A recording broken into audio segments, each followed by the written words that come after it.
4 முறைகள் உங்களுக்கு நான் சொல்லியிருக்கேன். இதுல எது உங்களுக்கு வாய்ப்பு இருக்கிறதோ அந்த முறையை நீங்க பயன்படுத்துங்க. கொலு வைக்கிறதுனா கொலு வச்சுக்கோங்க. அகண்ட தீபம் வைக்க போறீங்கன்னா அகண்ட தீபம் வச்சுக்கோங்க. கலசம் தீர்மானம் பண்றீங்கன்னா கலசம் தீர்மானம் பண்ணி வழிபாடு பண்ணுங்க.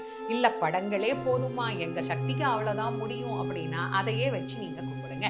எப்படி கும்பிட்டாலும் அம்பாளுக்கு நாம் வழிபாடு பண்றதுல இருக்கக்கூடிய அன்பும் நாம எந்த அளவுக்கு அவ மேல பக்தி வச்சிருக்கிறோம் அப்படிங்கறத மட்டும் தான் அம்பாள் பார்க்க போறா. சாதாரணமா எளிமையா ஒரு சுண்டலை பண்ணி வச்சு அம்மா முன்னாடி வந்து நின்னு அபிராமி அந்தாதியிலிருந்து ஒரு பதிகத்தை உள்ள முருகி அவகிட்ட நாம பாடணும், அவகிட்ட நாம பேசினோம், அவகிட்ட நாம சொன்னோம்னாலே நம்முடைய நிலைமை என்ன அப்படிங்கிறத அம்பாள் நிச்சயமாக புரிந்து கொள்வாள். அதனால இந்த 4 வழிபாட்டு முறைகள்ல எது உங்களுக்கு சௌகரியமோ அதை எடுத்துக்கோங்க.